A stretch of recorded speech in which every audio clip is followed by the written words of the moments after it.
únicos dois relatos em que o apóstolo aparece na narrativa bíblica, além das listas, né, que a gente acabou de falar, descreve justamente a sua chamada para ser discípulo de Jesus, quando Mateus ele é convocado.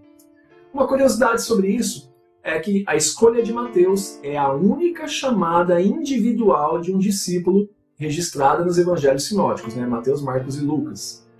O texto nos informa que o apóstolo era um publicano. Os publicanos eles eram cobradores de taxas e impostos a serviço do Império Romano. Essa classe de trabalhadores era desprezada pelos demais judeus, que os reputavam praticamente como traidores do seu próprio povo. Então, para você entender quando a Bíblia Sagrada fala sobre os publicanos, ela fala sobre fariseus e publicanos, ela apresenta como duas classes de pessoas que os próprios judeus desprezavam, tinham por traidores, por inimigos. Por quê? O publicano, como eu acabei de falar, ele era aquele que era cobrador de impostos acerca do povo judeu. Mas tem um detalhe, o publicano ele era um judeu que cobrava imposto, que extorquia o povo judeu a serviço do Império Romano. Como é que funcionava isso? Os romanos eles separavam ali pessoas que eram mais cultas, né, que tinham mais aptidão para trabalhar com a coleta de impostos e cálculos, e eles puxavam ali alguns candidatos, alguns voluntários. E aí eles chegavam para fulano e falavam, você, o que você oferece para o Império Romano? Aí ele falava, a minha proposta é sobre as taxas eu cobrar 10% sobre o imposto para o Império. Aí ele falava, muito bom. E você? Eu ofereço 20%. E você? 25%. Aí aquele que prometia conseguir uma porcentagem maior sobre essa coleta para o Império, isso através de extorsão, é lógico, né? Juros abusivos, ele era escolhido para ser o publicano. E ele ficava ali nos postos de coleta, que era alfândega, que era lago, que era beira de rio, era onde alguém desembarcava com barco ali, onde alguém tinha comércio. E aí você falava assim, mas é fácil ser publicano, é só chegar e oferecer a proposta maior. Mas tem um porém que é muito importante.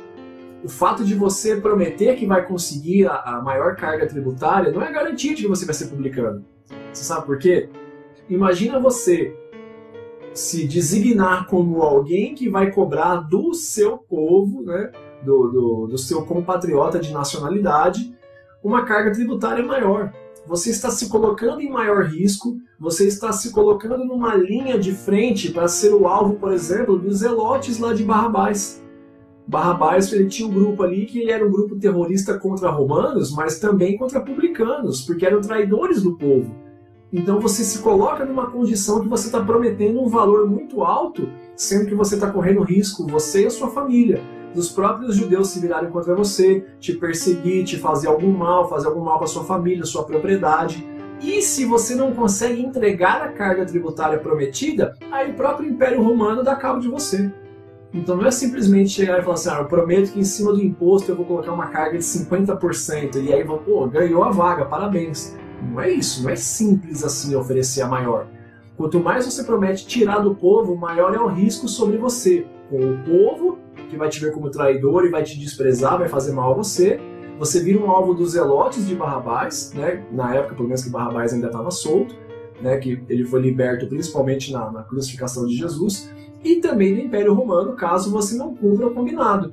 Porque aí o publicano ele é contratado, empregado pelo Império Romano, ele tem ali algumas regalias e privilégios do Império Romano também junto ao povo judeu. Então eles te veem como alguém que se vendeu para os romanos, a troco de extorquir o seu próprio povo. Então ser um publicano é muito mais complicado, tá? E Mateus era um desses quando Jesus chega e o chama para o seguir. De acordo com o contexto histórico da passagem, é possível que Mateus estivesse então sob as ordens de Herodes Antipas, né? O Herodes é quem governava, né? Herodes era judeu, mas governava os judeus a favor dos romanos, né? Na época de Jesus. Ele era o tetrarca da Galileia, né? O tetrarca quer dizer que ele era um monarca sobre 4 reinos ou províncias diferentes, por isso que ele era o tetrarca da Galileia. Considerando o ofício que ele desempenhava, o apóstolo Mateus, como eu já expliquei, provavelmente era uma das pessoas mais cultas entre o grupo dos discípulos de Jesus, né? Jesus encontrou Mateus sentado na coletoria, ou seja, na alfândega, nas proximidades de Cafarnaum, e lhe ordenou que seguisse. Você encontra essa vocação aí em Mateus capítulo 9, no verso 9. Esse é o local em que Mateus estava, né? Ele era um dentre os vários postos, né, oficiais de coleta que eram estabelecidos, por exemplo, em estradas, pontes, canais ou margem do lago para coletar taxas e impostos. Então veja que são pontos onde passavam mercadores, carruagens, onde passavam por ali barcos, onde havia carga e descarga de produtos e mercadorias para se coletar o imposto em cima disso, tá? Onde também as pessoas estabeleciam comércios à beira da estrada para poder vender e comprar de viajantes também, tá?